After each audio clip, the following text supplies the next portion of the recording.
le village, le campement où nous sommes, qu'est-ce que c'est? Expliquez-nous un peu. Bon, je crois que ce qui est important pour moi, c'est que la pratique du cinéma telle qu'elle se fait avec les budgets exorbitants que nous connaissons est un peu en notre défaveur. C'est-à-dire que dès que vous êtes d'un pays pauvre, vous pouvez oublier l'idée d'avoir assez d'argent pour faire des films. Mais moi, je pars d'un principe économique qui veut que nous devons être notre propre centre. C'est-à-dire que nous ne devons pas être à la périphérie des autres. Quand on est à Yaoundé, la capitale, nous sommes à la périphérie des petits fonctionnaires. Parce qu'eux, ils sont là pour travailler, aller au bureau. Mais nous, cinéastes, nous sommes en train de négocier notre espace sans arrêt avec eux, alors que nous avons le droit, nous aussi, d'avoir notre propre centre. C'est-à-dire que tout le monde sait dans tous les villages ici que là-bas, ce sont les bœufs cinéastes. Ils disent bœufs cinéastes, ils nous appellent comme ça, pour dire que les cinéastes sont là-bas. Donc ce qu'on fait là-bas, c'est le cinéma. Donc nous sommes un centre quelque part. Et à partir du moment où on est un centre, c'est les autres qui sont notre périphérie. C'est-à-dire que nous avons opté pour quelque chose qui nous identifie, la forêt, nous sommes des gens de la forêt. L'Afrique, c'est la brousse, hein, voilà, à quelques exceptions près. Puis, c'est de cette brousse, de cette forêt, dont nous tirons toutes nos ressources, hein, qui sont aussi les origines de beaucoup d'entre nous. Et je crois qu'à partir de là, nous pouvons commencer à imaginer un modèle cinématographique et économique par rapport à cette identité-là. Si je prends le cas particulier de nos histoires africaines et camerounaises que nous voulons filmer, la plupart sont dans la brousse. C'est-à-dire que si on prend l'histoire coloniale que nous filmons actuellement, à l'époque, il n'y avait pas de centre urbain. Donc les Allemands qui débarquent trouvent des gens dans la brousse. Toute la lutte d'indépendance se passe dans la brousse. Bon, attends, il faut quand même négocier cette mare d'eau. Bon, allez, attends. Allez, hop.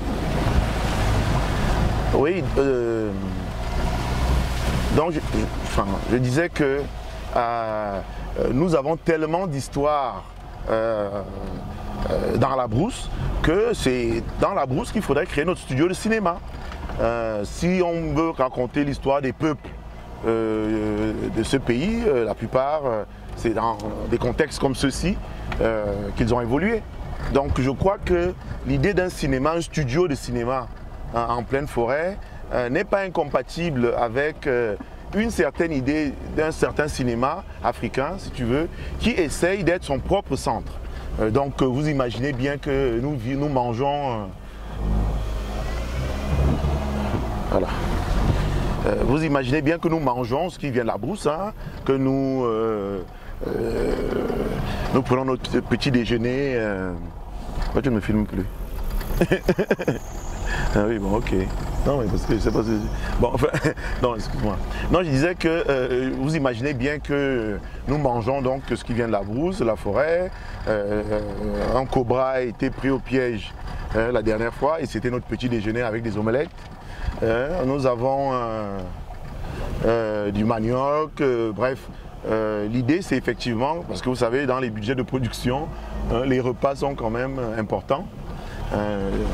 Voilà, et puis au-delà des pharmacopées occidentales, beaucoup de gens eux-mêmes se servent, hein, dès qu'ils sont malades, ils disent ah ouais, il y a tel arbre qui soigne ceci, on prend. Bon. Donc je veux dire qu'en fait, le cinéma ne doit pas forcément être dans un mimétisme de modèles occidentaux où évidemment on fait du cinéma sans tenir compte du contexte économique. Bon, en plus de ça, il y a les villageois, c'est-à-dire qui sont des figurants, qui font des techniciens, qui font partie de l'équipe, quoi. Hein, donc on se mélange comme ça, des gens de différents horizons, et puis d'origines ethniques différentes, de cultures différentes, des francophones, des anglophones, des musulmans. Donc on se retrouve là pour faire du cinéma. C'est-à-dire que nous ne sommes plus prisonniers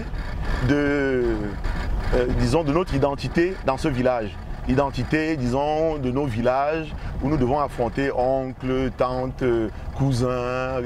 Là maintenant, ce n'est que les gens du cinéma qui sont là certes avec des villageois, mais avec qui il n'y a aucun lien familial, disons. Donc pour moi, ce modèle est un modèle qui pourrait être élargi. C'est un modèle qui pourrait être utilisé dans beaucoup d'autres domaines. Nous faisons cette série télé pour TV5. Hein. Donc ce n'est pas quelque chose que nous faisons entre nous, pour nous, sans ouverture sur le monde. Et je pense que c'est une histoire qui concerne tous les Camerounais. C'est l'histoire du Cameroun, Our Wishes. Et puis l'équipe, c'est des jeunes, des jeunes qui n'ont pas toujours l'expérience des plateaux, qui n'ont pas de lieu où aller pour pratiquer ce qu'ils ont décidé de faire, ce qu'ils ont appris à l'école. Et cette expérience, ce modèle est quelque chose que nous aimerons évidemment extrapoler.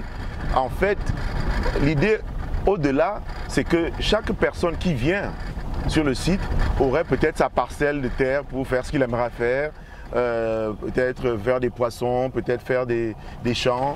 Voilà, on pourra aller plus loin, mais c'est le cinéma qui est le point de départ. Hein,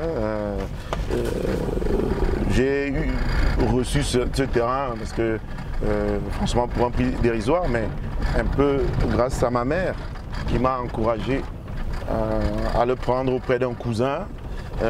Et puis pendant longtemps, moi je ne suis pas tellement un homme d'affaires. Donc je me suis dit, la seule chose que je peux faire sur ce site, c'est ce que j'aime faire, ce que je sais faire, c'est du cinéma. Maintenant, l'agriculture va se greffer de manière implicite parce que nous allons devoir manger et cultiver ce que nous mangeons. Donc voilà un peu, nous sommes à peu près à une quarantaine de kilomètres de Yaoundé. Avant une petite ville qui s'appelle Hawaï. C'est pas Hawaï, hein. Ici c'est Hawaï. Ça se prononce pareil, mais c'est pas la même chose. Hawaï, c'est un peu la capitale des ananas. C'est-à-dire qu'il y a beaucoup de champs d'ananas dans le coin.